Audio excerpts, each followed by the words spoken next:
تمام تعریف اللہ کے لیے درود اور سلام محمد اور آل محمد کے لیے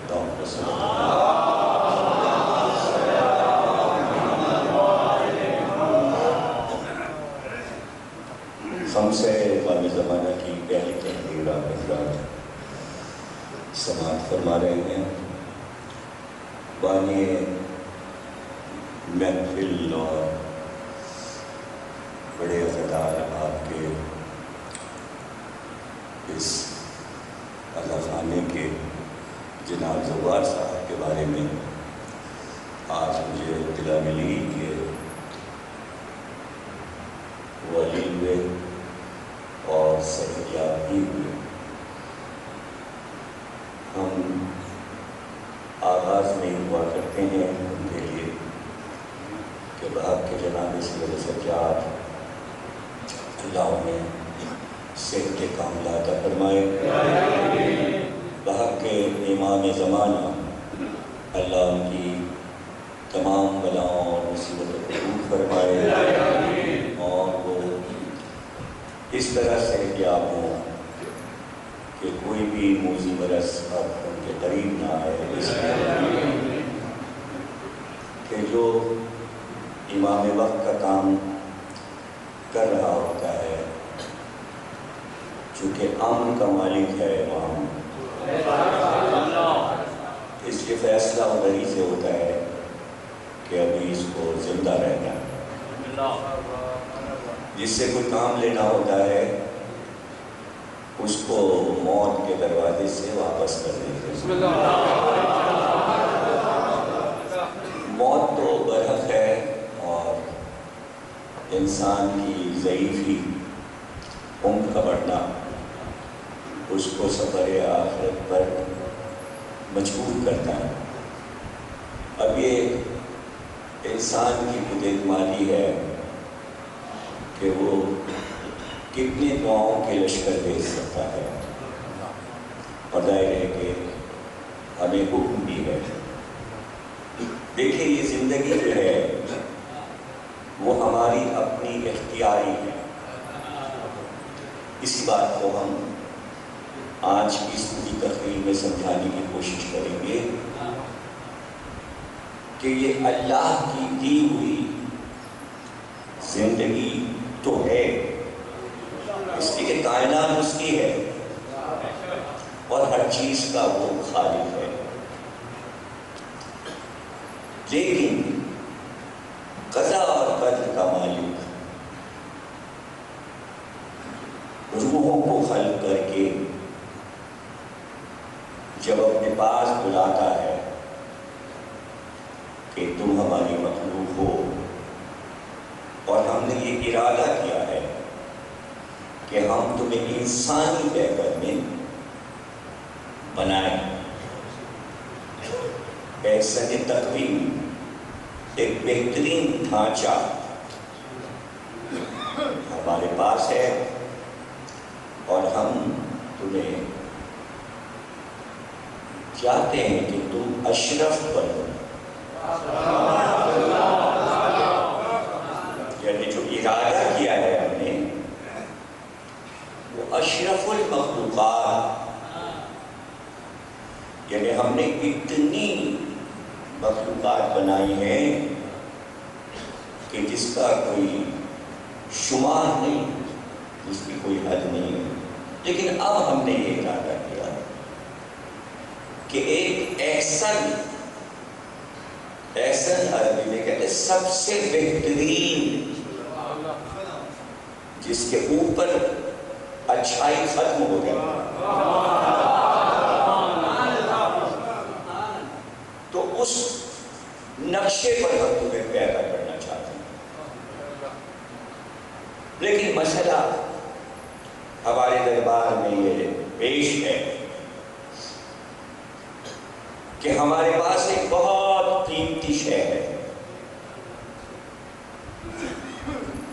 وہ ہم اپنی تمام مخلوقات سے پوچھیں گے کہ تم اس کا بار اٹھا سکتے ہو. جو مخلوق اقرار کر لے تو تحفہ ہم اس کو دے دیں گے۔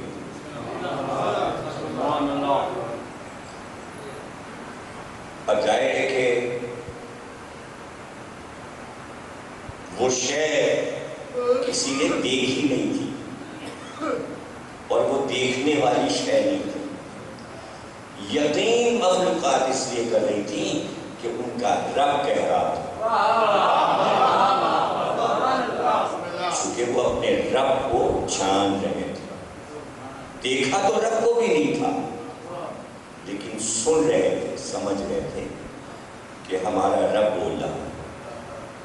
تو اس سے انہیں یقین تھا کہ جو شے پیش کی جائے گی وہ کتنی قیمتی ہوگی، اور اس کو اس میں کب وہ ہے۔ اب وہاں کی باتیں، وہاں کی دنیا، وہاں کا وہ، یہاں کا یہ سب الگ الگ ہے۔ چونکہ آج ہم لاکھوں برس کے بعد اس بات کو سمجھا رہے ہیں، تو جب زبان ہے تب سمجھا رہے ہیں نا۔ عالم نور میں زبان نہیں ہے، جو لفظ ہم بولتے ہیں زبان سے وہ وہاں نہیں ہے، یہ تو ابھی بنی نہیں ہے، یہ جب کی بات ہے۔ تو وہاں پر ہر شے نور کی ہے، بولا جائے تو نور میں، سنا جائے تو نور میں۔ گویا انسان کی روح کی ابتدا نور ہے۔ تو ایک عام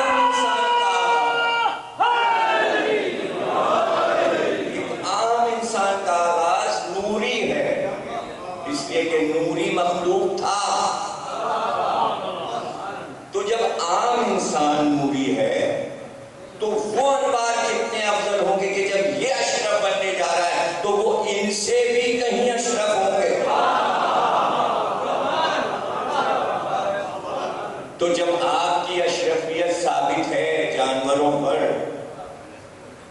مادے پر، نباتات پر، جمادات پر، پہاڑوں پر، پتھروں پر، جنوں پر، فرشتوں پر، تو اپنی اشرفیت تو سب مانتے ہیں، ہم اشرف المخلوقات ہیں۔ تو آپ بڑے میاں مٹھو ہیں کہ آپ اشرف المخلوقات ہیں، اور محمد کی ذات اور پھر پنجتن کی ذات، تو ان کو بھی تو اشرف مانیے، وہ بھی تو اشرف ہیں، وہ اشرف کے اشرف ہیں۔ آپ کو جانوروں سے اشرف کیا گیا، ان کو بعد اللہ رکھ کر ہر مخلوق سے اشرف کیا گیا۔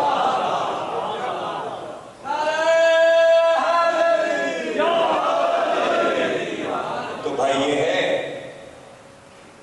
تو اب قرآن میں آیہ امانت کہتے ہیں اس کو، بڑی مشہور آیت ہے، الست بربکم، وہ یوم الست، جب اللہ نے پوچھا اور سب نے کہا بلا، ہم نے مانا، تو یہ اس وقت کی گفتگو ہے۔ تو اللہ کہتا ہے کہ ہم نے تو کہا تھا مخلوقات سے، لیکن یہ انسان بڑا جلد باز ہے، بڑا جلد باز ہے، بارش سے دوڑ کے ہماری اس امانت کو اٹھا لیا، پہاڑ لرز گئے، جانوروں کی روحیں ہٹ گئی، نباتات کانپنے لگے کہ یہ تیرا بار ہم نہیں اٹھا سکتے، اور اس نے اٹھا لیا۔ جب اس نے اٹھا لیا انسان نے، تو اللہ نے کہا اب تمہاری زندگی اختیاری ہو گئی، یعنی ہم جو زندگی گزار رہے ہیں یہ اختیاری ہے، اور جو چیز پیش کی گئی تھی اس کا نام ہے عقل۔ پہاڑوں نے عقل لینے سے انکار کر دیا، درختوں نے، نباتات نے، جمادات نے، حیوانات نے، جنوں نے، فرشتوں نے، سب نے۔ ہم اس کا وزن نہیں اٹھا سکتے۔ جلد بازی میں انسان نے فیصلہ کیا اور اس نے لے لیا. سارا جھگڑا جو ہے وہ یہ ہے. ضروری تو نہیں تھا کہ اللہ پیش کرے تو انسان لے لیا. اب وہ کون سا عنصر تھا کہ جو انسان کی روح میں زیادہ تھا, جس کی بنا پر اس نے یہ فیصلہ کیا کہ میں لے لوں؟ دیکھیے, جب تمام مخلوقات کے مقابلے میں انسانی روح میں ایک ایسا عنصر موجود ہے کہ وہ یہ سوچے کہ یہ نہیں لے رہے, ہم لے لیں, تو اس کے معنی وہ اشرف ہے. جبھی تو یہ بات سوچی جو دیگر مخلوقات نے نہیں سوچی. تو اب جو ان کے رہنما اور ہادی ہوں گے, ان کی سوچ ان کی سوچ جیسی تو نہیں ہوگی. تو یہ عقل دے رہا ہے, اور وہ مخلوق مجسم عقل تھی. تو عقل کا وزن نہیں اٹھایا. جب اٹھا لیا تب اللہ نے بتایا کہ تمہیں پتا بھی ہے یہ شے کیا ہے. یہ عقل جو ہے یہ 3 چیزوں سے بنی ہے. تم نے 3 چیزوں کا وزن اٹھا لیا, ایک توحید, ایک نبوت اور ایک ولایت علی.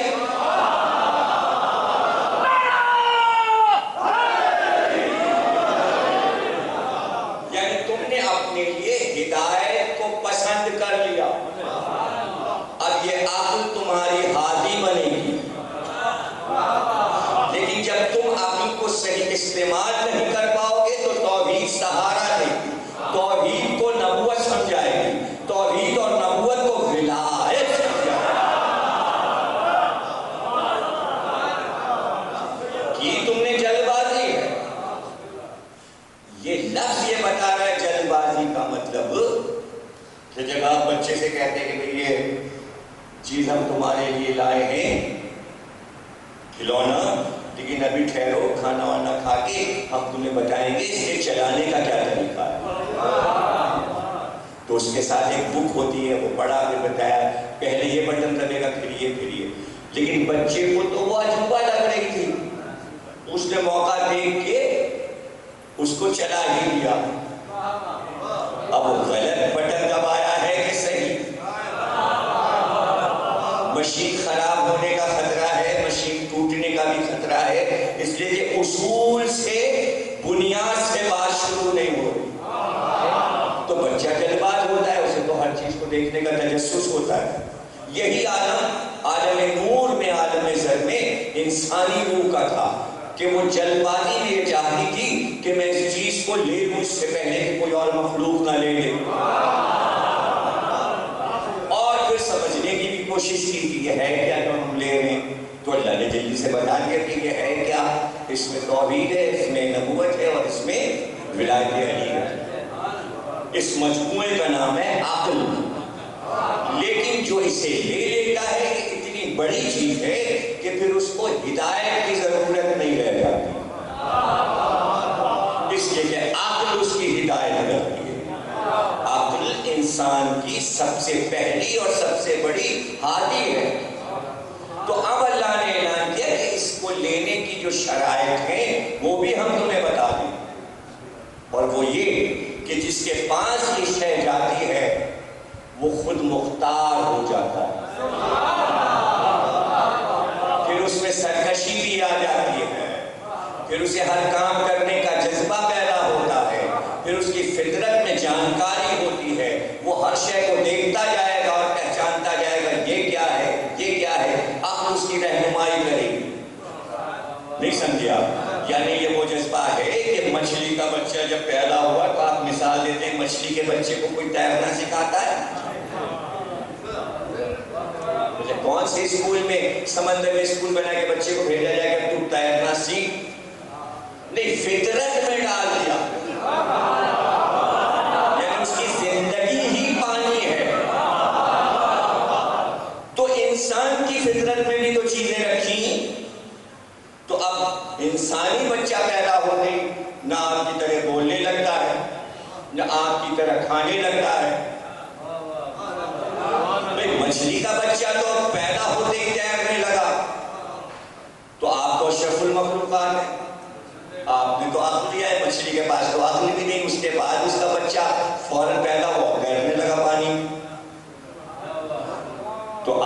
بچے کو بھی پیدا ہوتا ہی وہ سب کچھ کرنا چاہیے جو آپ کر رہے ہیں، لیکن کوئی ایسی بات ہوگی جو اس کی فطرت میں رکھی گئی ہوگی جو پیدا ہوتے ہی سب سے پہلے وہ کام کرے گا۔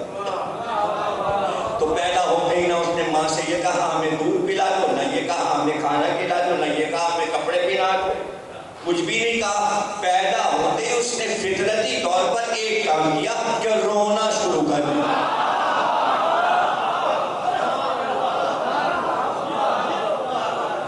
اب مجھ کو بتاؤ کہ بچے کو رونا کس نے سکھایا؟ مچھلی کے بچے کو تیرنا کس نے سکھایا؟ آدمی کے بچے کو رونا کس نے سکھایا؟ پتہ چلا وہاں مچھلی کے بچے کی فطرت میں رکھ دیا کہ تیرنا ہے تجھے، اس لیے کہ تیری بقا تیرنے میں ہے۔ نہیں سمجھا؟ پانی میں تیری بقا ہے، نہیں تیرے گا تو ڈوب کے مر جائے گا۔ انسان کے بچے کی بقا پانی میں رکھی، وہاں پانی میں تیرنا ہے یا آنکھ سے پانی بہانا۔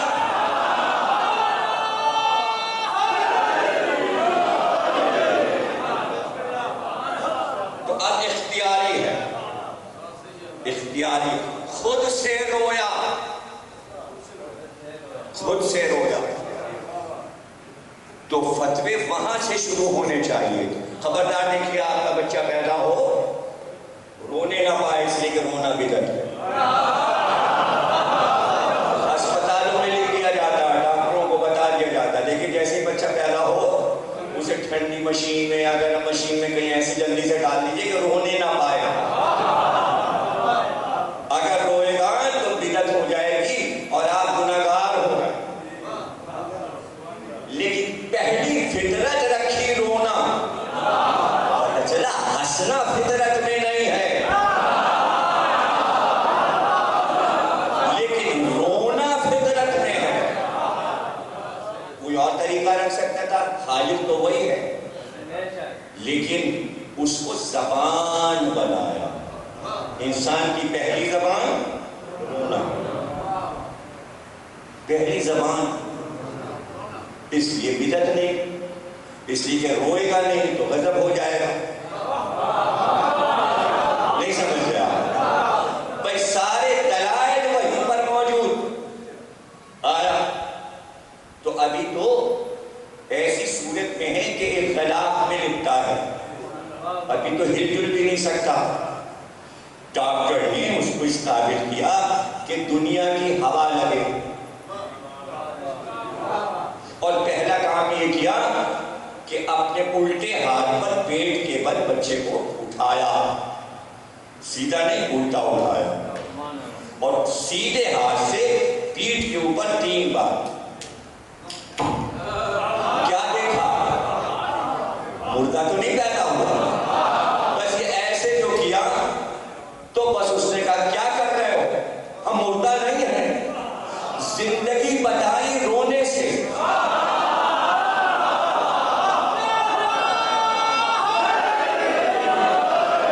کیا کرتے ہو؟ ہم زندہ ہیں۔ اور جیسے ہی رویا اور پہلی آواز بلند ہوئی، ایک شور ہو گیا مبارکباد کا، بیٹا ہوا ہے، بیٹا ہوا ہے، بیٹا ہوا ہے، مبارک ہو، مبارک ہو۔ اب یہ کوئی نہیں کہہ رہا زندہ ہے، اس لیے کہ دیکھ چکے مردہ نہیں ہے۔ تو زندگی کا اعلان جو ہوا وہ گریہ کی وجہ سے ہوا۔ اب یہ اختیاری ہے، ایسا کرنا ہے بچے، لیکن اللہ یہ کہہ رہے ہم نے عقل دی ہے، سارے کام تمہیں عقل سے کرنے۔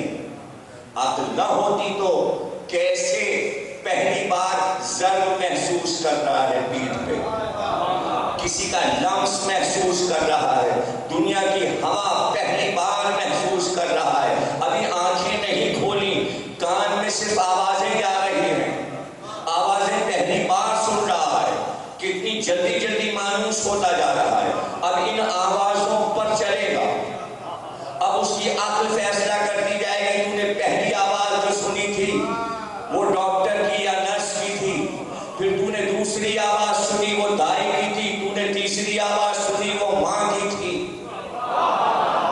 ابھی اس نے آنکھیں نہیں کھولی، اس کا دماغ فیصلہ کر رہا ہے آوازوں پر۔ یعنی پہلی زبان بولا ہے رونا، اب دوسری زبان ہے سننا۔ لیکن ماں کی آواز سے پہچانا کہ اس نے یہ کہا یہ تیرا بابا ہے، تو اب اسے وہ آواز یاد ہو گئی کہ کس نے مجھ سے کہا تھا کہ یہ تیرا بابا ہے۔ اب جب بھی بابا بولے وہ سمجھ جائے گا یہ بابا ہے۔ آوازیں بڑھتی گئی، نانا ہے، دادا ہے، پھر ایک دن آنکھ کھول دی۔ جب آنکھ کھولی تو پہلے ماں کا چہرہ دیکھا، اب چہرے پڑھنے لگا۔ دیکھیے آنکھ سے چہرے پڑھ رہا ہے، کان سے آوازیں سن رہا ہے، فیصلے عقل کر رہی ہے، لیکن ابھی زبان نہیں ملی۔ سماعت ہے، بصارت ہے، لیکن ابھی ناطقہ نہیں ہے، بول نہیں سکتا۔ بس ایک ہی بات ہے کہ جو بات بھی بتائے وہ رو کے بتائے۔ رزق مانگے تو روئے، رویا ماں نے کہا بھوکا ہے لاؤ کھانا، تو گریا سے رزق بھی ہے۔ پیاسا ہوا پانی، کوئی بیماری ہوئی، پیٹ میں درد ہوا، آنکھ میں تکلیف ہوئی، ماں سمجھ رہی ہے کہ اس کے رونے کے انداز بدلتے جا رہے۔ جب بھوک لگتی ہے تو ایسے روتا ہے، دنیا نہیں سمجھ سکتی، ماں سمجھ سکتی ہے۔ گریا وہ زبان ہے جو بچہ بولتا ہے، جو معصوم ہوتا ہے، سمجھنے والی ماں ہوتی ہے۔ گریا ایک علم ہے جو ماں اور بیٹے کے درمیان ہے۔ یہی تو کہتے ہیں 1400 برس سے کہ گریا ایک علم ہے۔ بیٹا حسین ہے، ماں فاطمہ ہے، آپ کے کچھ سمجھ میں نہیں آ رہا، یہ ایک علم ہے۔ اللہ نے کہا کہ اب تمہیں اختیار دے دیا، تم خود مختار ہو، اس لیے کہ عقل تمہاری رہنما ہو گئی، تو انسان جو ہے وہ خود مختار ہے، لیکن کچھ اختیار اپنے پاس رکھا کہ چونکہ ہم خالق ہیں اس لیے کچھ اختیار ہمارا اور کچھ تمہارا۔ تو یہ دنیا کس طرح چل رہی ہے؟ آج وہ آج پہ چل رہی ہے، آدھا اختیار انسان کا، آدھا اختیار پروردگار کا۔ قضا و قدر کا مالک کچھ انسان کو دے دیتا ہے، کچھ روک لیتا ہے۔ موت تمہارے اختیار میں نہیں، بیماری تمہارے اختیار میں نہیں، صحت تمہارے اختیار میں نہیں، رزق تمہارے اختیار میں نہیں۔ اپنی عقل کے مطابق تم کوشش کرو گے، دیں گے ہم، اور ہم دیکھیں گے کتنی عقل تم نے استعمال کی، اس کے مطابق رزق ملے گا۔ اب فطرت میں بخالت بھی ہے، کنجوسی، انسان کو کنجوسی بھی ملی۔ اب کنجوسی کا پتہ کیسے چلتا ہے؟ آپ تو دیکھتے ہیں کہ مال خرچ کر رہا ہے یا دبا رہا، آپ یہاں سے بخالت دیکھتے ہیں۔ اللہ بخالت کہاں سے دیکھتا ہے؟ اللہ دیکھتا ہے کتنی عقل اس نے استعمال کی۔ انسان ڈرا جا رہا ہے، زیادہ عقل استعمال کریں گے ختم نہ ہو جائے، یہ ہے انسانی خوف۔ جو بے خطر ہوا عقل کو زیادہ استعمال کرنے میں، وہ بڑا سائنسداں بن گیا۔ جھگڑا یہ ہے کہ مسلمان جو ہیں وہ کچھ بھی نہیں کر رہے اور مغرب والے ایجادات کر رہے ہیں، وہ بے دھڑک عقل کا استعمال کر رہے ہیں۔ آپ فطرت میں کنجوس ہیں اس لیے عقل کو بچا رہے ہیں، لیکن اگر مولا علی پہ سچا یقین ہو تو مولا نے کہا عقل اور علم خرچ کرنے سے بڑھتے ہیں، گھٹتے نہیں۔ اب کیونکہ خوف بیٹھ گیا کہ جو چیز خرچ کرو وہ ختم ہو جاتی ہے، تو اس خوف کو ختم کرنے کے لیے قرآن میں 300 جگہ کا تاقیلونا عقل سے کام لو، عقل سے کام لو، عقل سے کام تو نہیں لیتے، عقل سے کام تو نہیں لیتے، یعنی بار بار رٹایا عقل کہاں گئی تمہاری، عقل کہاں گئی تمہاری، عقل کہاں گئی۔ تو عقل کو تیز کرنے کے لیے، عقل کو تیز کرنے کے لیے یہ یاد دلایا گیا کہ اللہ ایک ہے۔ یہاں سے عقل کی سائیکل شروع ہوئی، استعمال کرو، پتہ لگا وہ ایک کیوں ہے، کائنات کو کیسے چلا رہا ہے، رب کون ہے۔ یہ بدھ جو ہے 365 خدا نہیں ہے، تم عقل مندی کا کام نہیں کر رہے ہو، بدعقلی کا کام کر رہے ہو۔ جب عقل اور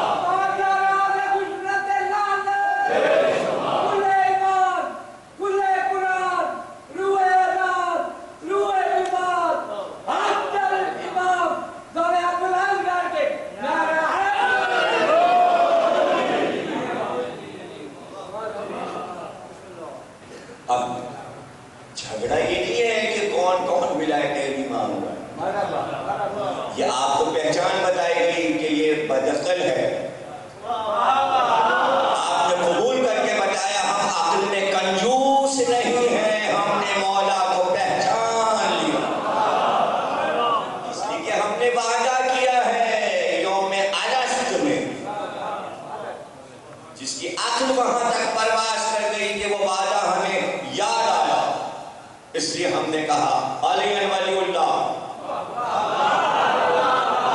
اس لیے ہم نے کہا تاکہ ہم عقل میں پیچھے نہ رہ جائیں۔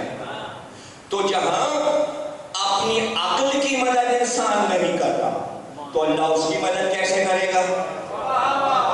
کہ عقل کو جلا دے گے، اس لیے کہ علم کے دروازے عقل پہ جب کھلیں گے جب باب مدینۃ العلم کا اقرار ہو جائے، ورنہ علم کے دروازے بند پڑے ہیں۔ کیسے بغیر اذن علی کھلیں گے دروازے؟ اس لیے عقلیں جام ہو گئی، فیصلے نہیں کر پاتے۔ جہاں عقل فیصلہ نہیں کرتی اپنی زندگی کا، وہاں غلامی کی زندگی ہو جاتی ہے۔ جبکہ یہ کہا جا رہا ہے کائنات آزاد ہے، لیکن مسلمان غلام ہے امریکہ کا، اس لیے کہ عقل میں اسیر ہے۔ اگر کل ایمان کو مان لیتا تو غلام نہ ہوتا، حریت پسند ہوتا۔ اور غلامی کی دلیل یعنی رزق اپنا نہیں ہے۔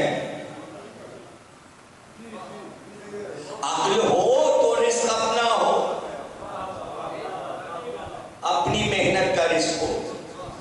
چونکہ کنجوسی کی وجہ سے کاہل ہو گئے، جب کاہل ہوئے تو محنت چھوڑی، عقل نے کام نہیں کیا، ایجادات کی نہیں، جب ایجادات نہیں کی تو اپنے بازو سے رزق کمایا نہیں۔ اب اطمینان ہے امریکہ ڈالر بھیجے گا تو ظاہر ہے کہ آقا کا کیا کام ہے، اب یہ کام کرو، اب یہ کام کرو، اب یہ کام کرو، اب یہ کام کرو۔ جتنا اچھا غلام کام کرے گا اتنے پیسے زیادہ ملیں گے۔ اب اس کو مارو، اب اس کو مارو، اب وہاں جاؤ، اب یہ جہاد کرو، اب یوں کرو، اب یہ کر لو، اب یہ کر لو، پیسے لے لو۔ جیسے روبوٹ لوہے کا کام کرتا ہے ویسے مسلمان کام کر رہے ہیں۔ اچھا لوگ صرف سمجھیں پاکستان بیچارہ امریکہ کا غلام بنا ہوا ہے اور وہ امریکہ کہہ رہا ہے اب ظواہری کو مارو، اب اس کو مارو، اب ملا عمر کو مارو، اب اس کو مارو، پیسے لے لو۔ اسامہ کو تو تم نے مارا نہیں، تو ہم نے خود ہی مارا، اب 2-4 اور بچے انہیں مارو تو پیسے لے لو، اب پیسے بند ہیں، قرض اعلان ہو رہا ہے، آگے پیسے ہم نے روک لیے، یعنی اوپر والوں کے پیسے روک لیے ہیں، پبلک کے دے دیے، اور وہی پبلک والے وہ لے لیں گے، اس لیے کہ وہ کہیں گے ہمارے والے تو ملے نہیں تو ہم پبلک کو نہیں ملیں۔ یہ تو سیاسی دنیا ہے، یہ آپ کی اختیاری دنیا ہے، آپ نے یہ اختیار کیا، ایسا اختیار کیا۔ ہم سمجھیں صرف پاکستان کا مسئلہ نہیں، جو سب سے بڑا اسلامی ملک سعودی عرب ہے اس کا بھی یہی مسئلہ ہے، اس کا بھی یہی مسئلہ ہے۔ جو کہہ رہا ہے امریکہ وہ کر رہا ہے۔ دیکھیے ہر جگہ سب جگہ تحریکیں چلی ہوئی ہیں، لیبیا میں بھی اور لبنان میں بھی اور شام میں بھی اور یمن میں بھی، کہ عوام اٹھ کھڑے ہوئے، ویسے بحرین میں بھی اٹھ کھڑے ہوئے۔ نہیں، وہاں کا مسئلہ اور ہے، وہاں کا مسئلہ الگ کر دیا۔ وہاں شیعہ کھڑے ہوئے ہیں تو اب سعودی پولیس کو بھیج کے کہا مارو،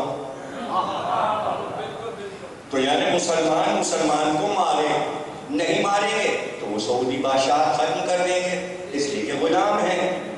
تو سارے مسلم ممالک امریکہ کے غلام ہیں، اقرار نہیں کرتے۔ تو اس کے لیے یہ بتا دیں امریکہ مرد آباد، امریکہ بہت برا ہے، امریکہ بڑا خراب، اس سے کیا ہوتا ہے؟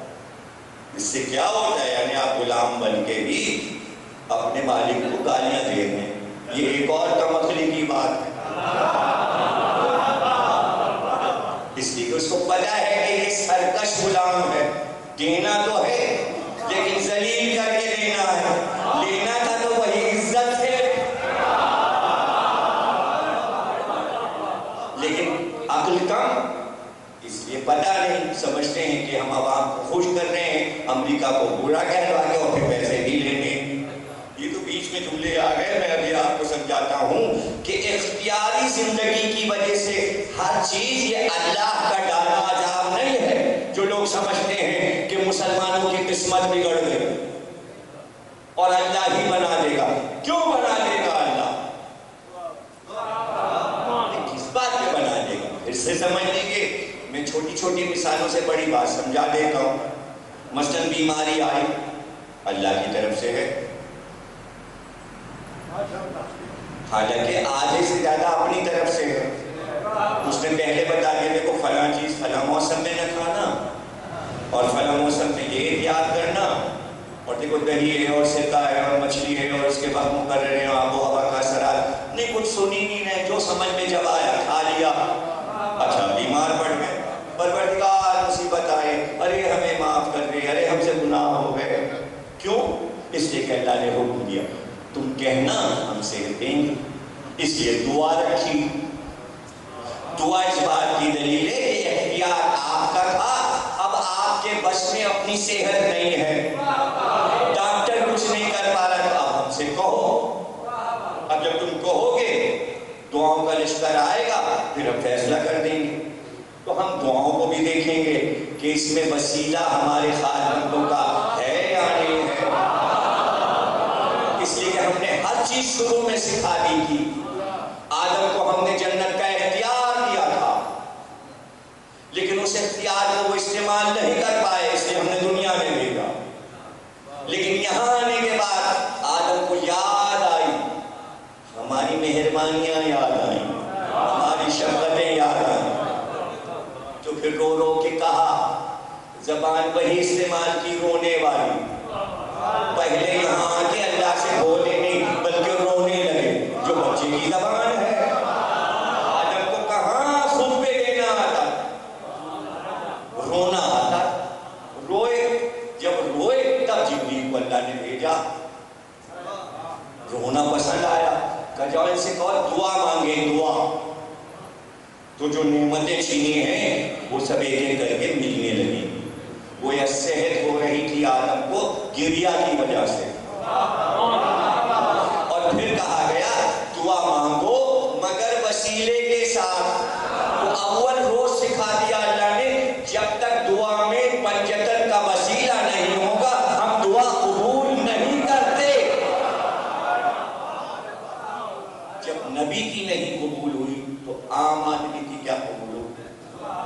تو اختیار تمہارا تھا، تم چاہتے تو اپنے کو صحت مند رکھتے. لیکن اب دائرہ کے زمانے کی ہوا ہے کہ ہائے زمانے نے اسے مجبور کیا ہے، مہنگائی، غلط چیزیں، غلط چیزوں کا استعمال. اب اس میں وہ کیا کرے؟ سب کا اپنا اپنا اختیار ہے، بزنس مینوں کا اپنا اختیار ہے، گھی میں ملاوٹ ان کا اختیار، مرچوں میں اختیار ان کا، گیہوں میں ان کا، چاول میں ان کا، پانی میں ان کا. پانی کو گندا کر دینا، پانی کو صاف نہ کر دینا، آب و ہوا خراب کر دینا، آب و ہوا کو صاف نہ رکھنا، زمین کو صاف نہ رکھنا. اب یہ دوسرے انسانوں کے لیے بلائیں لا رہے ہیں. انسان اس میں مبتلا ہو رہا ہے، بچنا بھی چاہ رہا ہے لیکن بچ نہیں سکتا.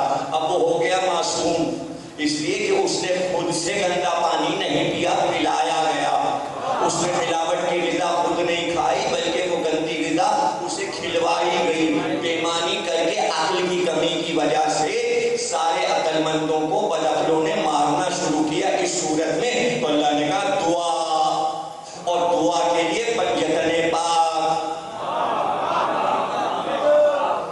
دیکھیے اختیار دے کر بھی اختیار اپنے پاس رکھا.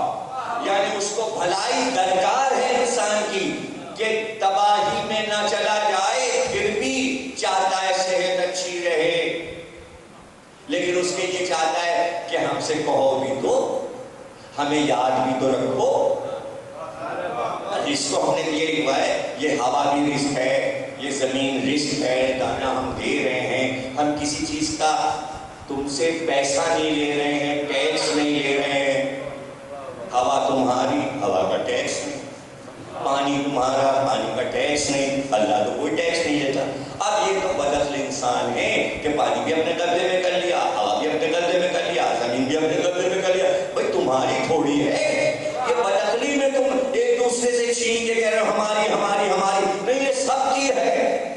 عقل ہوتی تو یہ فیصلے جلدی جلدی ہوتے. اس لیے دنیا کے جنجال میں پھنس گئے. اللہ نے کہا نکلو گے کیسے؟ تمہارا پھنسانے والا کون ہے پتہ شروع میں کہہ دیا کہ تمہارا دشمن شیطان ہے اور تم شیطان سے بچ نہیں رہے. اس کے بچنے کے طریقے ہیں. جب دشمن مضبوط ہوتا ہے تو دوست اور گواہ بھی مضبوط بنایا جاتا ہے. دشمن اتنا مضبوط ہے شیطان، اور تم نے اپنے ساتھی کیسے کمزور بنائے ہیں جو خود شیطان کے قہر میں آ جاتے ہیں. اس لیے دوست بھی مضبوط ہوں. اور اس کے لیے ہم نے تمہیں پہچان بتا دی. شیطان جھوٹ بولتا ہے، جھوٹے دعوے کرتا ہے، جھوٹی دنیا دکھاتا ہے. اس کا کام ہے جھوٹ بولنا. اس لیے ہم تمہیں پہلی بات کہہ رہے ہیں کونوا مع الصادقین. جیسے کہ تم دیکھنا تم سے جھوٹ بولا جا رہا ہے، جھوٹ بول بول کے بہکایا جا رہا ہے، یہ اچھی چیز ہے، یہ اچھی چیز ہے، یہ اچھی چیز ہے، اسے اختیار کرو، فوراً سمجھ جانا. اس وقت دوڑ کے تم سچوں کے ساتھ ہو جانا. ہم یہ نہیں کہہ رہے سچ بولنے لگنا، بلکہ جا کے وہاں کھڑے ہو جانا جہاں بہت سے سچے کھڑے ہوں، وہ تمہیں بچا دیں گے. یعنی یہ عقل کے استعمال کی ترکیب اللہ نے بتائی کہ عقل وہاں پہ استعمال کرنا کہ جھوٹوں کے ساتھ نہیں جانا ہے، سچوں کے ساتھ جانا ہے. اس لیے ہم کو شیعہ کہتے ہیں. شیعہ کیوں کہتے ہیں؟ انہوں نے عقل زیادہ استعمال کی. سارے فرقوں میں انہوں نے عقل زیادہ استعمال کی. کیا زیادہ استعمال کی؟ کہ انہوں نے کہا کونوا مع الصادقین پہ عمل ہو جائے بھلے ہم کچھ کریں. نہیں سمجھے یار؟ ارے ہم کچھ بھی کریں، کھڑے ہوں گے ہم جا کے سچوں کے ساتھ. جھگڑا یہاں سے شروع ہو گیا اور پھر انہوں نے کہا جھوٹوں کے ساتھ آؤ. اکثریت جھوٹوں کے ساتھ ہے. پتہ چلا جمہوریت نے آواز دی کہ ووٹ جہاں ہے وہاں جاؤ. تو دنیا کا دستور یہی ہے کہ اگر جھوٹے کو ووٹ زیادہ ملے تو چلو بھائی اس کو ووٹ دے دو، فائدے میں رہے. ہم نقصان میں رہے. سچوں کے ووٹ کم تھے لیکن ہم بھاگے وہیں کہ اگر ووٹ کم ہے تو کیا ہوا، جانا ادھر نہیں. اس لیے کہ اللہ کا حکم ہے جھوٹوں کے ساتھ نہیں جانا. اور پھر شرط بھی لگا دی، شرط بھی لگا دی کبھی جھوٹ نہ بولا ہو. عقل تھی تیز ہماری. ہم نے دیکھا نہیں اب تو یہ سچ بول رہے ہیں، سب بات تو یہ صحیح کہہ رہے ہیں، تو یہ سچے لوگ ہیں. لیکن شرط یہ تھی پہلے بھی سچ بولا ہو. اب جو ہم نے آدھی لائف دیکھا تو جھوٹ تو زیادہ دور تک بول چکے. نہیں سمجھ رہے آپ یار؟ 23 برس سچ بولا اور 40 برس جھوٹ بولا. اور یہاں مڑ کے دیکھا تو سچوں کی گود میں آئے، سچ بولتے ہوئے آئے. وہ جو جھوٹ بولا کرتے تھے کافر، جن کا کام تھا جھوٹ بولنا، ان سے محمد نے اقرار کرایا. اگر میں تم سے کہوں اس پہاڑی کے پیچھے ایک لشکر چھپا ہے تو تم یقین کرو گے؟ وہ کہتے ہیں ہاں یقین کریں گے. رسول اللہ نے کہا کیوں یقین کرو گے؟ کہا اس لیے کہ آپ کو کبھی جھوٹ بولتے ہیں. کونوا مع الصادقین، سچوں کے ساتھ. تو اب کوئی شکوہ کرتا ہمیں تو پتہ نہیں تھا سچے کتنے ہیں، ہم کیسے ساتھ جاتے ہیں، ہم کیسے ساتھ جاتے ہیں؟ تو اللہ نے کہا دیکھو جھوٹوں کا سچوں کا ہم مقابلہ کروائیں گے. ایک لڑائی ہے میدان جنگ، تلوار دونوں طرف ہو، ایک طرف کفر ہو ایک طرف ایمان، فیصلہ تلوار سے ہو. اور ایک لڑائی ہے سچے جھوٹے. اس کے لیے آپ کیا کرتے ہیں؟ یعنی فیصلہ وہی ہوتا ہے، بھلے جھگڑا ہو جائے، ہاتھا پائی ہو جائے، فوجداری کا مقدمہ بن جائے، جائے گا مقدمہ عدالت. عدالت کیا فیصلہ کرتی ہے؟ اس میں کون سچا ہے کون جھوٹا ہے. لیکن وہاں چلتی ہے رشوت. وہاں جھوٹے کو سچا اور سچے کو جھوٹا بھی بنایا جا سکتا ہے عدالت میں. اس لیے کہ عدالت سچی نہیں ہے، اللہ کے بنائے جو سچے ہیں یہاں رشوت چلتی نہیں ہے. اس لیے اللہ نے یہ چاہا کہ جب جھوٹے آئیں تو سچے پہچانے جائیں. جھوٹ بولنے والے یہ کہہ رہے تھے کہ خدا جو ہے وہ ایک نہیں ہے، 3 سے مل کے بنا ہے. یعنی خود اللہ ہے، روح القدس ہے، جبریل ہے اور مریم ہے اور عیسیٰ ہے. جب یہ تینوں ملتے ہیں تو رب بنتا ہے. روح القدس، مریم، عیسیٰ تینوں کو ملا لو تو رب بنتا ہے. رسول اللہ نے کہا نہیں ایسا نہیں ہے، کسی چیز سے مل کے نہیں بنا. لم یلد ولم یولد، نہ وہ کسی سے نکلا نہ اس سے کوئی شے نکلی. احد احد قل اللہ احد اللہ الصمد. وہ ایک ایسا موتی ہے جس میں سوراخ نہیں، وہ ازلی ہے، وہ کسی سے پیدا نہیں ہوا، وہ کفو نہیں رکھتا، وہ اپنا ہمسر نہیں رکھتا، وہ کسی شے سے نہیں بنا، ہر شے اس نے بنائی، وہ کسی شے سے نہیں بنا، وہ کسی سے پیدا نہیں ہوا، اس سے کوئی پیدا نہیں ہوا. وہ جھوٹ بولے جا رہے تھے، رسول اللہ سچ بولے جا رہے تھے. تو اللہ نے کہا فیصلہ ان سے کہو ایسے ہوگا کہ جو سچا ہوگا وہ ہمارے عذاب سے بچے گا، جو جھوٹا ہوگا اس پر عذاب آئے گا. فیصلہ ہم کریں گے. اس دن سے ہم نے دیکھ لیا کہ بھائی سچوں کے ساتھ رہنا ہے، اس لیے کہ عذاب جھوٹوں پہ آئے گا اور سچے بچائیں گے. تو اللہ نے کہا پہچان دو سچے کتنے ہیں. اب جو عیسائیوں نے دیکھا تو 5 آ رہے تھے، محمد، علی، فاطمہ، حسن، حسین. قرآن نے کہا کونوا مع الصادقین، یہ سچے ہیں ان کے ساتھ ہو جاؤ. اب جو ان کے مقابل آئیں گے وہ جھوٹے ہوں گے. فارمولہ بن گیا.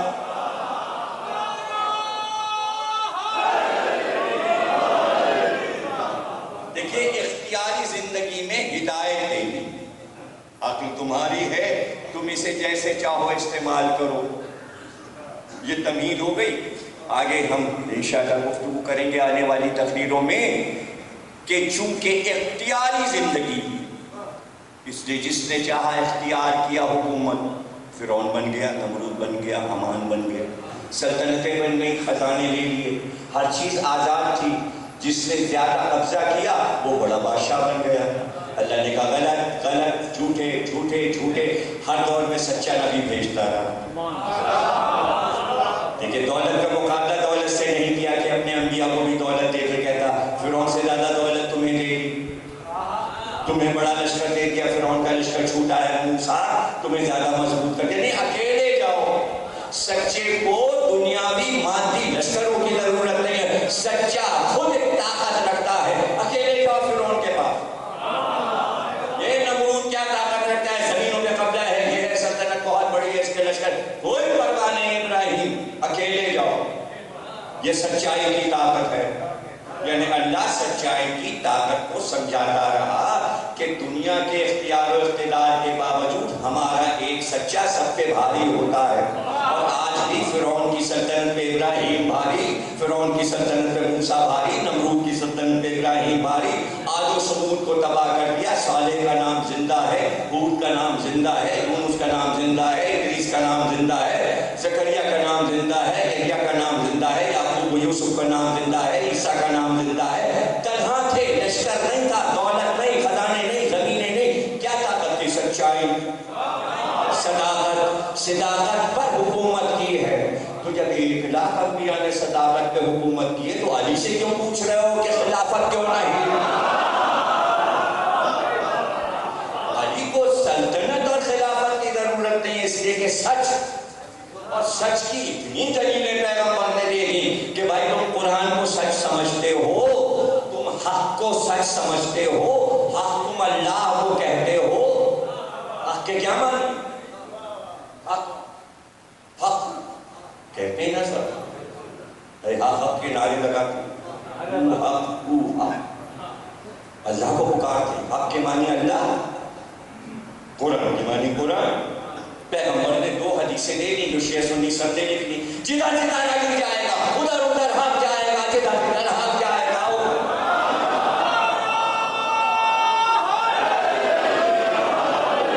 قرآن علی کے ساتھ ہے، علی قرآن کے ساتھ. یعنی صداقت کے سارے ترازو کے تولنے کے طریقے دے دیے.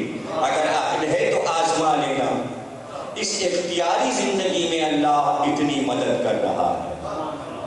تو اختیار تمہیں دے دیا، تم نے بادشاہی بنا دی، سلطنت بنا. تم نے تو ملک بانٹ لیے. کیا ہم نے کہا تھا؟ ہم نے کہا تھا کہ یہ سارے ملک بنا لینا. یہ یمن ہے، یہ عرب ہے، یہ دبئی ہے، یہ ابوظہبی ہے، یہ کویت ہے، یہ ہے، یہ امریکہ ہے، یہ روس ہے، یہ لندن ہے، یہ فرانس ہے، یہ جرمنی ہے، پاکستان ہے، ہندوستان. ہم نے کہا تھا کہ ہم نے وہی کی تھی کہ یہ ملک بنا لینا. اپنے اختیار سے سرحدیں کھینچ کھینچ اپنی طاقت سے اپنے ملک بنا لیے. کچھ نے مظلوم بن کے بنا لیے. ہم کو یہ مان رہے ہیں ہمیں مظلوم بن کے لیا، کچھ نے طاقتور بن کے لیا۔ اللہ کی وہی پہ تو نہیں یہ ملک بنے، یعنی تمہارا اختیاری ہے سب کچھ، سلطنت تمہاری اپنی اختیاری، نظام بھی اپنا اختیاری۔ ہم نے تو کہا تھا قرآن نظام ہے، اہل بیت کی زندگی نظام ہے، تو تم نے کیا کیا؟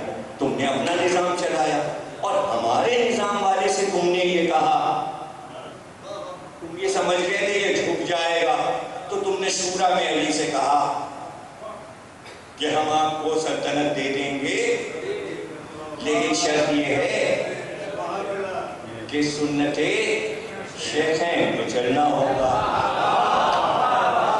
یعنی اتنے طاقتور ہو گئے کہ خدائی نظام سے کہا کہ مادی نظام کی بیعت کرو، یعنی اپنے اختیاری نظام کو اللہ کے اختیاری نظام سے ٹکرایا، ٹکرا کے کہا اب خدائی نظام ہماری بیعت کرے۔ نہیں سمجھا؟ یعنی مادی حکومت چاہتی تھی کہ اللہ مادی حکومت کی بیعت کرے، اس سے پریشان نہ ہوئیے گا، اس لیے کہ قرآن میں بیعت کے فلسفے میں اللہ نے کہا اے محمد یہ تمہارے ہاتھ پہ بیعت نہیں ہو رہی ہے، ید اللہ فوق ایدیہم، تمہارا ہاتھ اللہ کا ہاتھ ہے، اور یہ سب سے فوق ہے، سب سے بلند ہے، یہ اللہ ید اللہ اللہ کے ہاتھ پہ بیعت ہو رہی ہے، تو نبی کا ہاتھ اللہ کا ہاتھ ہے، تو اب جو نبی کے بعد آتا جائے وہ ید اللہ بنتا جائے، اور اگر ید اللہ سے کوئی بیعت مانگے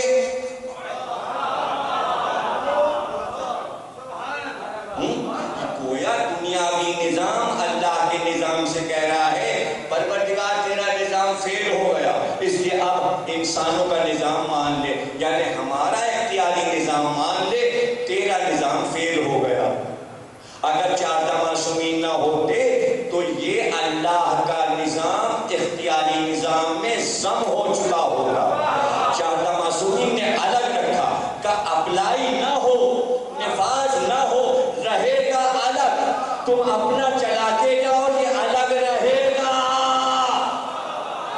نہیں سمجھ رہے آپ؟ تاکہ پہچان رہے۔ نہیں دیا مسلمانوں نے، نہیں دیا، اپنے استعمال کے طور پہ کچھ چیزیں لے لی۔ کہاں سے؟ علی توحید لے لی،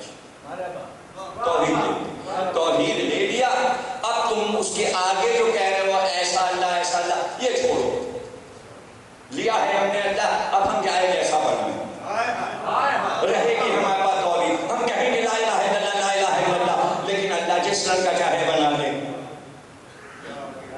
تمہارے نظام میں سے ہم نے محمد لے لیا، ہم 1,24,000 انبیاء کو بھی مانیں گے، محمد کو، اب محمد کو ہم نے لے لیا، اب ہم سے یہ مطالبہ نہ کرنا کہ ہم محمد کو کیسے مان رہے ہیں، نوری مانیں، مادی مانیں، کچھ بھی مانیں، یہ ہمارا اختیار، اور یہ تمہاری ولایت بنا رہا، یہ تو ہم لے ہی نہیں رہے، ہم اپنا نظام خود چلائیں گے، تمہاری عدلیہ ہمیں نہیں چاہیے، تمہارا قرآن ہمیں نہیں چاہیے، تمہاری فقہ ہمیں نہیں چاہیے۔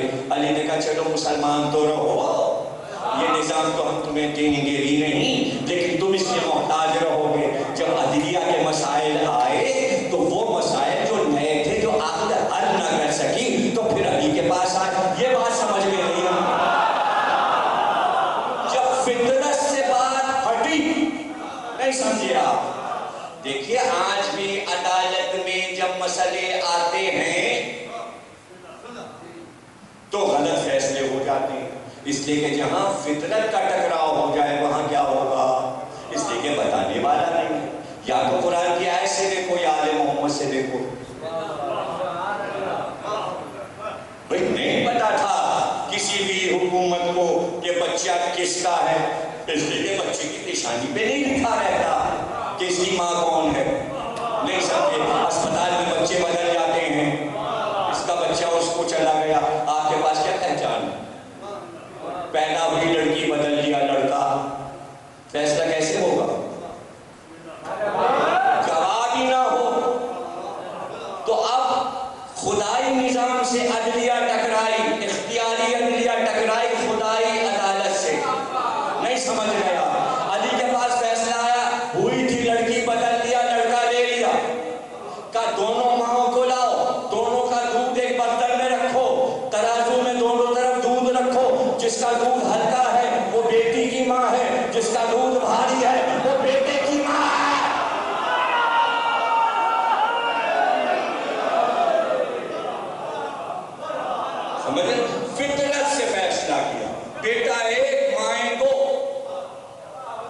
کہا بیٹا کاٹ ڈالو، آدھا اسے دے دو، آدھا اسے دے دو. چونکہ فطرت ٹکرا رہی تھی خدائی نظام سے، اس لیے خدائی نظام کا مالک ہی یہاں عقل سے فیصلہ کر سکتا ہے کہ فیصلہ کس طرح ہوگا. جو فیصلے ہو چکے اس سے ہٹ کے یہ فیصلہ ہے. تو کہا کاٹ ڈالو کھمبر، آدھا اسے دے دو، آدھا اسے دے دو. ایک ماں بلکنے لگی، آدھی بچہ نہ کاٹیے، اس کو دے دیجیے. کہ یہ فطرت کا فیصلہ ہے. جو سچی ماں تھی اگر نہیں ملا تو کیا ہوا؟ اس نے چاہا کہ بچ تو جائے. تو خلافت فطرتی طور پر علی کی ہے. علی نے تلوار اس لیے نہیں نکالی کہ خلافت کا بچہ کٹ جاتا، لے جاؤ رہے گا ہمارا. فطرتی فیصلے ہو رہے. تو عدالت چور آیا، چور پکڑا گیا، تبھی تو ہاتھ کٹیں گے. اور چور بھاگ گیا، چوری کی بہت بڑی، بھاگ گیا دبئی. اب پاکستان کی عدالت کیا کرے گی؟ چودھری صاحب کیا کریں گے؟ چودھری صاحب کے وہ کہا کیا کریں؟ چور تو بھاگ گئے. تو پتہ چلا ناقص ہے آپ کی عدالت. اگر مجرم بھاگ جائے تو اعلان تو آپ کر دیں تو مجرم فلاں ہے. پھنسے ہوئے ہیں آپ. بھٹو کا کیس لیے بیٹھے ہوئے، بے نظیر کا کیس لیے آپ بیٹھے. مشرف کو لاؤ، اب بس آپ نے ٹارگٹ کر دیا فلانا قاتل ہے اور آپ کے اختیار میں نہیں ہے، وہ باہر ہے، لا سکتے. جب تک آئے نا وہ خود نہ بتائے کہ بھئی میں نے نہیں مارا، وہ وہاں سے بیٹھا کہہ رہا ہے عدالت میں آگے گئے مجھ سے کیا مطلب. اصل قاتل بلاؤ. پتہ چلا جھوٹے کیسز بنا کے عوام کو بیوقوف بنایا جاتا ہے تاکہ تسلی ہو جائے. اللہ کی عدالت میں یہ سب ڈرامے نہیں ہوتے. بھئی یہاں چور بھاگ گیا چوری کر کے، یہاں قتل کر کے مجرم بھاگ گیا، اس کی عدالت میں بھاگتا نہیں، فہرست بن جاتی ہے. کہاں جائے گا بھاگ کے؟ دنیا تو ہماری ہے. اور عدالت صرف لاہور کی تو نہیں ہے، ہماری عدالت قیامت تک کی ہے. جب بھی لگے کہ مجرم سارے بلائے جائیں گے، جب عدالت حقیقی لگے گی تو کائنات کا ہر مجرم بلایا جائے گا. اسی کو ظہور مہدی کہتے ہیں.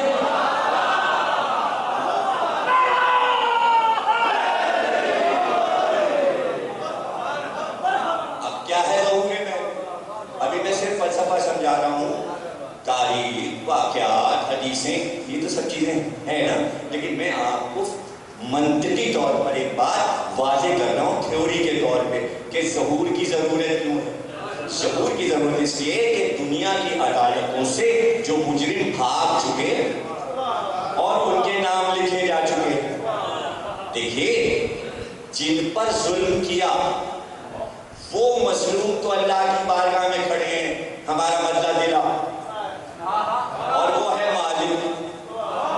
دیکھیے وہ سن رہا ہے. آپ ہی تو کہہ رہے دعا مانگو، تو کیا مظلوم دعا نہیں مانگ رہا ہوگا؟ پروردگار ہم پر بڑا ظلم ہوا. تو اللہ کیا کہے گا؟ تسلی تشفی، تسلی تشفی. وعدہ کرے گا نا. ارے وعدے ہی کا نام تو انبیاء کی ساری تعریف ہے. نہیں سمجھ رہے؟ انبیاء پہ ظلم ہوا، منہ نے پتھر کھائے. ابراہیم کو آگ میں پھینکا گیا، موسیٰ پہ ظلم ہوا، عیسیٰ پہ ظلم ہوا. تو کیا اب جو یہ ظلم ہو چکا ہے وہ ہو چکا، یہ ظلم سہنے کے لیے آئے تھے؟ نہیں، ظلم سہ لو میرے انبیاء، میری عدالت لگنے والی ہے، کوئی مجرم چھوڑا نہیں جائے گا. اے محمد اگر یہ سمجھ رہے ہیں کہ پتھر مار رہے ہیں 13 برس مکے میں تو یہ بچ جائیں گے. ایک لا الہ سے بچ گئے. جرم اپنی جگہ ہے، ان کا لا الہ الا اللہ نے سارے جرم دھو دیے. کاش کے دھو دیتا لا الہ. سمجھ رہے نا؟ سب نے لا الہ کہہ دیا، پہلے پتھر بھی مارا، اجڑی بھی پھینکی، کیا کچھ نہیں کیا. شاعر کہا اور مجنون کہا اور دیوانہ کہا اور یہ کہا اور شاعر کہا، زبان سے بھی تکلیفیں پہنچائیں، ہاتھ سے بھی. تو کیا یہ مجرم لا الہ کہہ کے بچ جائیں گے؟ بچیں گے جب سارے تقاضے دین کے پورے کر دیں. وہاں بھی تو خیانت کر لی. بھئی اب ہمارے مجرم تھے تو معاف تو ہو سکتا ہے، لیکن آئندہ کوئی جرم نہ کرنا. پہلے پتھر مارے، پھر توبہ کی، کلمہ پڑھا، نبی مان لیا، اور پھر پھر اللہ نے کہا انہیں آزماؤ، یہ سچے دل سے ہو گئے لا الہ پہ اور تمہیں واقعی رسول مان رہے، اب آزماؤ۔ نبی نے آزمایا، کہ ذرا مجھے قلم کاغذ دے دو۔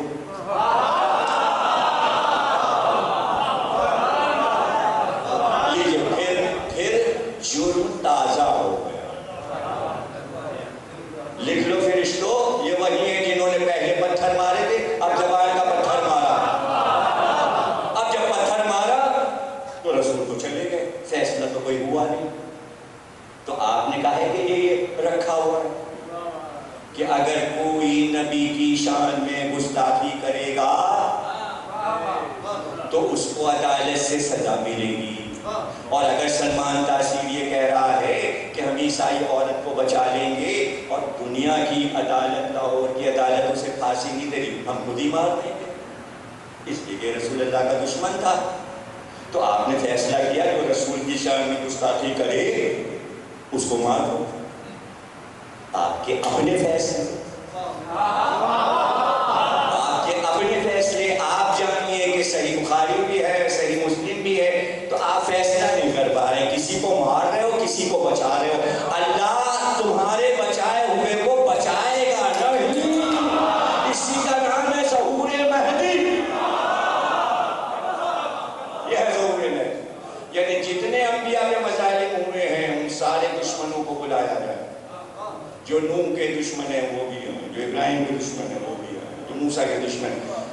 کسی مسلمان فرد کے لیے نہیں عدالت لگے گی، اول سے آخر تک کی عدالت لگے گی، یعنی ہر مظلوم آئے، ہر مظلوم آئے، اور ریکارڈ پورا موجود ہے، ریکارڈ پوری فائل موجود ہے۔ اچھا بھائی آپ آئے ہیں، دیکھو اس کی فائل، صاحب یہ وہاں رہتا تھا، وہاں پیدا ہوا، یہ کام کی، یہ کام کی، اس کے ساتھ یہ ہوا، یہ کہاں اس کے مجرم کیے ہیں اس کے مجرم۔ امام مہدی نے کہا ہم نے فیصلہ کیا۔ اگر کسی نے پوچھا کہاں سے فیصلہ کیا، آپ نے فقہ جعفری سے فیصلہ کیا، فقہ حنبلی سے، فقہ مالکی سے، فقہ حنفی سے، تو مہدی کیا جواب دیں گے؟ سب فقہ ختم ہو چکے، ہمیں فقہ کی ضرورت نہیں ہے، ہم خود فقہ ہیں، ہمارا فیصلہ فقہ ہے۔ لوگ ظہور مہدی سمجھے تو اس لیے کہ مہدی کے آتے ہی سارے علوم دنیا سے اڑا دیے جائیں گے۔ نہیں سمجھ رہے بھائی، علوم تو آپ نے بنائے اپنے کو سمجھانے کے لیے۔ کمپیوٹر کس نے بنایا؟ اللہ نے بنایا، آپ نے بنایا تاکہ آپ علم کو آسان کرو۔ قرآن کو سمجھنے کے لیے آپ نے تفسیر بنایا، لفظ کو سمجھنے کے لیے علم کلام بنایا، مسائل کو سمجھنے کے لیے فقہ بنائی۔ تو آپ نے کیٹیگری بنائی ہے نا اپنے آپ کو سمجھانے کے لیے، آپ نے بنائی نا۔ اور انبیاء کو آپ کے بنائے ہوئے اصولوں کے ذریعے آپ کو پڑھانا سکھانا پڑا۔ یہاں تو ہمارا حکم جو ہے وہی تفسیر قرآن ہے۔ اب کتابیں پڑھنے کی ضرورت نہیں ہے، امام مہدی کے زمانے میں یونیورسٹی اور کالج اسکول نہیں بنے گے، مدرسے نہیں ہوں گے، صرف عبادت تو ہوگی اللہ کی۔ خانہ کعبہ میں ہی نماز پڑھی جائے گی، خانہ کعبہ کو اتنا بڑا کر دیا جائے گا، پورا ورڈ آ جائے نماز پڑھے اور جگہ کم نہ پڑے، چھتیں بڑھا دی جائیں، ہر قلب تک خانہ کعبہ پہنچ جائے گا۔ یہ تھوڑی ہوگا کہ مہدی کسی کی نگاہ سے پوشیدہ ہو جائے، کائنات میں کہیں مومن بیٹھا ہو وہاں سے مہدی کو دیکھے گا۔ آپ ہی نہیں سمجھ۔ اور اگر باتیں کرنے کا دل چاہا تو حکم یہ ہوگا مومن اپنی ہتھیلی اٹھائے اور اس میں مہدی کو دیکھے گا اور بات چیت ہوگی۔ اور اگر مہدی کہتے آ جاؤ تو یہ تھوڑی کہ جہاز پہ بیٹھو پھر نجف جاؤ، یا اگر مہدی اس وقت مدینے میں ہے تو وہاں جاؤ ٹکٹ لو، نہیں، ادھر اس نے نیت کی، ارادہ کیا کہ مہدی کی طرف جانا ہے۔ تو امام نے فرمایا ایک پیر اپنے گھر میں ہوگا، دوسرا مہدی کے دروازے۔ دیکھیے میں مختصر آخر میں بتا دوں کہ میں نے کیا آپ کو بتایا، مختصر کر کے موضوع کہ یہ نظام آپ کا اختیاری ہے، مہدی کے آنے پر اللہ کا اختیاری شروع ہوگا۔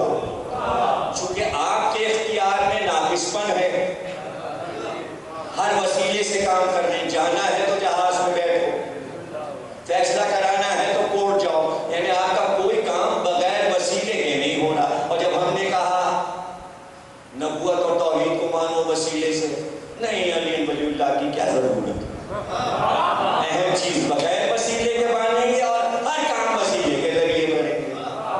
امام مہدی کے زمانے میں یہ بتایا جائے گا وسیلہ مہدی ہے، انہیں بیچ میں رکھو، جو کام چاہو دنیا کا ابھی کر لو۔ جھگڑے کا ہے کہ دولت اور خزانوں پہ مہدی کھڑے ہو جائیں گے، زمین پہ ٹھوکر ماریں گے، زمین سے کہیں گے اٹھا دے خزانے، سارے جواہرات اور سنہ امام مہدی آواز دیں گے۔ اس پہ لڑتے تھے، ایک دوسرے کو قتل کرتے تھے، آؤ میرے ٹھوکروں میں یہ خزانے پڑے، لوٹ لے جاؤ۔ اتنا سونا زمین سے اگلے گا کہ پڑا رہے گا، کوئی اٹھائے گا نہیں۔ سونے کی ضرورت کیا ہے؟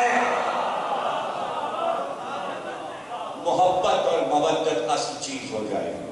پتہ چلا عقل دنیا کے مادے سے انسان کو ہٹا کر روحانی دنیا پہ لگا دے گی۔ اب روحانی نظام چلے گا۔ کتنے دن چلایا آپ نے یہ نظام؟ صدیوں ہو گئی، آدم کے دور سے اب تک، اور ابھی چلاتے رہنا ہے۔ لیکن جیسے ہی مہدی کا نظام آئے گا تو آپ نے میعاد مقرر کرنا شروع کی، اس کی میں 9 سال 10 سال 1000 برس، بچوں والی بات ہے۔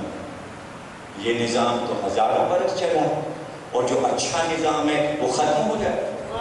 کس بات پہ ختم ہو جائے؟ تو حدیث، حقیقی حدیث یہ ہے، جب تک چاہے گا اللہ، جب تک میں وقت مقرر نہیں، جب تک چاہے گا مہدی کو زندہ رکھے گا اور اسی سلطنت کو چلاتا رہے گا۔ سمجھایا کیسے جائے؟ دیکھیے اگر معصوم کے علیہ صاحب 10,000 لمٹ ہو گئی، 30,000 لمٹ ہو گئی، کیسے سمجھایا کہ بھئی لکھا تو کتابوں میں 9 ہی سال، لیکن 9 سال جو ہوں گے اس کا ایک ایک دن تمہارے 1000 برس کے برابر ہوگا۔ اختیار اس کا ہے نا، تو کیسے ہوگا؟ یہ کیسے ہوگا؟ بھائی آپ کا دن جو بنتا ہے وہ سورج سے بنتا ہے۔ کیسے بنتا ہے؟ سورج سے بنتا ہے۔ نکلا، اب آپ نے گھڑی دیکھنا شروع کی، 6 بجے سورج نکلا، اب 7 بجے، اب 8 بج گئے، لو دوپہر ہو گئی 2 بجے، لو سپہر ہو گئی 4 بجے، لو رات ہو گئی مغرب آ گئی 7 بجے، 8 بجے، اور اب آدھی رات ہو گئی، پھر سورج نکل پہ ڈوبا، 12 گھنٹے کا دن۔ جیسے ہی مہدی آئیں گے، سورج جو مشرق سے نکلتا ہے اس کا رخ پلٹ دیں گے، مغرب سے ہی نکال لیں گے۔ جب مغرب سے نکلا کرے گا تو اب دائرہ اس کا بڑا ہو جائے گا۔ ابھی تو 12 گھنٹے کا دائرہ بنا رہا ہے نا، اب جو دائرہ بنائے گا وہ 1000 برس تک نکلا رہے گا، تو ایک دن ہی نہیں ختم ہو رہا، نکلا ہوا ہے سورج، اور سورج نکلا ہے، روشنی سورج سے کہیں زیادہ، اس لیے کہ دھوپ میں گرمی نہیں۔ تو لوگوں نے کہا یہ دھوپ کی گرمی کہاں کی؟ پنکھے اے سی کی صدر پر نہیں پڑے، بجلی جائے کراچی میں تو جائے جائے۔ تو امام سے پوچھا گیا پھر ٹھنڈک کیسے ہوگی؟ کہا مہدی کے چہرے کی روشنی سب کو ٹھنڈک پہنچائے۔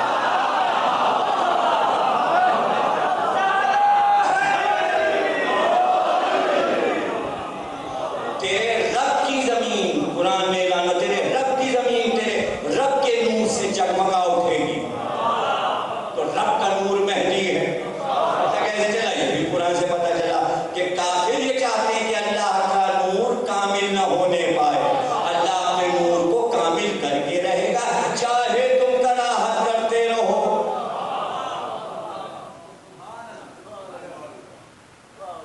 اسی کا ترجمہ آیت میں کر دیا، وہ شمع کیا بجھے اسے روشن خدا کرے، یہ اسی آیت کا ترجمہ ہے کہ فانوس میں ہے شمع، چونکہ 11 کو شہید کیا اس لیے 12ویں کو قدرت کے فانوس میں رکھا تاکہ دشمن کی دسترس سے دور ہو جائے، نہ زہر دیا جائے نہ تلوار اثر کرے۔ 11 دور میں آزما لیا، نعمت کی قدر نہیں کی، تو 12ویں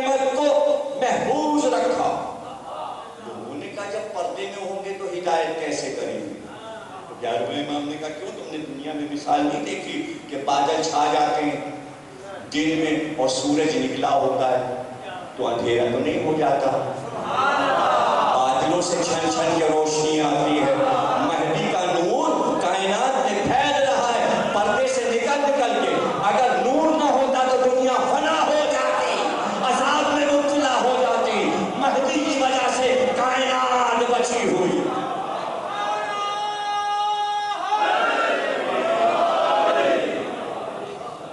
شکر ہے کہ ہم ان عقیدوں پر ہیں، اور اس کی مثال مولانا نے بھی یہی دی، اور بہت آسان ہے، آپ کسی کو بھی سمجھا دیجیے، ایک بچہ بھی سمجھا سکتا ہے۔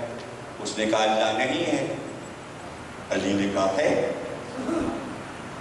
تو آپ نے فرمایا ٹھیک، اقرار کرنے میں فائدہ، انکار میں نقصان ہے۔ اس نے کہا کیسے؟ تو کہتا ہے اللہ نہیں ہے، میں کہتا ہوں ہے، میں ایسا کا دن آیا، اعلان ماننا نہیں ہے، تو فائدے میں رہا، اس لیے کہ تو نے انکار کیا تھا واقعی نہیں، اور مجھے کوئی نقصان نہیں ہوا، میں نے تو کہا تھا ہے، نہیں نکلا، تو مجھے سزا کون دے گا؟ کہ کیوں مانا؟ اس لیے ہے ہی نہیں، تو میں فائدے میں رہا، تو بھی فائدے میں رہا، لیکن اب دیکھ تیرا نقصان ہوا، میں شرایا، پتہ چلا اللہ ہے، تو نے کہا تھا نہیں ہے، تجھے ملے گی سزا، وہی دے گا، میں نے کہا تھا ہے، اس لیے میں فائدے میں رہوں گا۔ ماننے میں فائدہ ہے، نہ ماننے میں نقصان ہے، یہی تو کہا جا رہا ہے، مہدی کو ماننے میں فائدہ ہے، نہ ماننے میں نقصان ہے۔ اگر کوئی یہ کہے نہیں ہے، ہاں ٹھیک ہے بھائی، ہم نے ایسے ہی کہہ دیا تھا، ہے دن آیا، پتہ چلا مہدی تو نہیں آئی، تو ہمارا کیا نقصان ہے؟ جب آئے نہیں تو کیا ہے، ہم نے مان لیا تھا ایک ایسے ہی خیالی، اور اگر آ گئے اور جس نے انکار کیا ہے وہ سزا پائے گا، مزے میں تو ہم رہیں گے۔ تو ماننے والا، عقیدے والا فائدے میں رہتا ہے۔ پھر میں کہہ رہا ہوں کہ جو لوگ یہ کہہ رہے ہیں کہ علی ولی اللہ نہ اذان میں ہے نہ تشہد میں ہے، ان کو سزا ملے گی، اگر مہدی نے کہا ہے تو سزا پائیں گے، اور جو پڑھ رہے ہیں وہ فائدے میں رہیں گے۔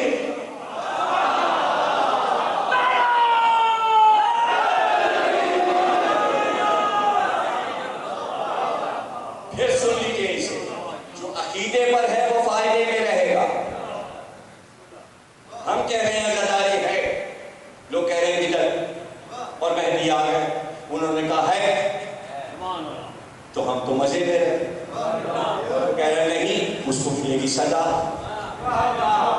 تو ہم تو مستقبل بھی آپ سے سمجھائے دے رہے ہیں بھائی، اور آپ کیوں نہیں مان رہے ہیں؟ جب آپ مان رہے ہیں کہ مہدی کو آنا ہے، شیعہ سنی سب مان رہے ہیں، تو آپ ہی تو لکھ رہے ہیں کہ عاشور کو ظہور ہے، تو عاشور کا ظہور کیوں رکھا گیا؟ نہیں سمجھ رہے ہیں یار، پہلی سے 10 تک عزادار ماتم کر رہے ہوں گے، وہ جلوس کا دن ہے، مہدی اس دن آئیں گے جب آپ کے جلوسوں میں شریک ہو جائیں، اور مہدی کا عالم گھروں سے نہیں نکلے گا، مہدی کا جلوس کا عالم کعبے سے نکلے گا اور نجف اور کربلا جائے گا۔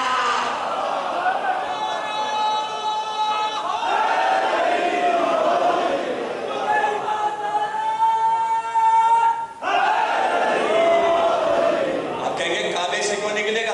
ارے بھائی کعبے کا غلاف کالا ہے، پہلا امام باڑہ تو کعبہ ہے، اب اس کو آباد کرنا ہے، پہلی مجلس مہدی کعبے میں کریں گے، تقریر وہیں سے کریں گے، مسائل فضائل عاشور کے دن پڑھیں گے، کیا فلسفے سمجھانے آئیں گے عاشور کو؟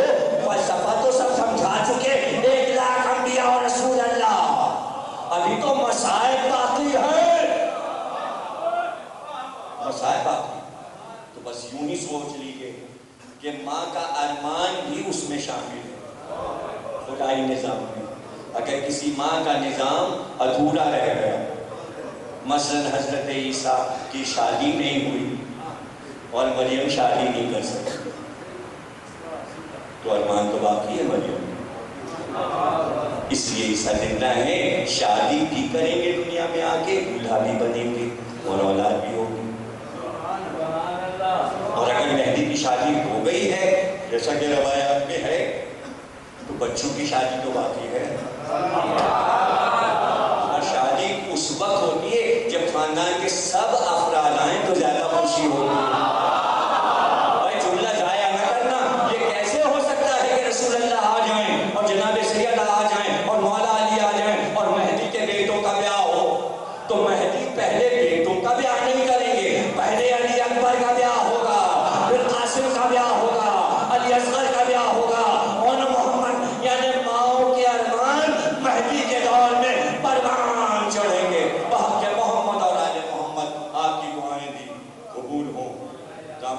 نور مقصد سے بھر جائے پروردگار، جو ہم پہ بیمار ہیں ان کو شفا عطا فرما، ظہور مہدی کا واسطہ، جو بلائیں اور مصیبتیں ہیں وہ دور فرما، اور جو زارات سے مشرف فرما، جنت البقیع کو تعمیر فرما، عراق میں اور شام میں روزوں کی حفاظت فرما۔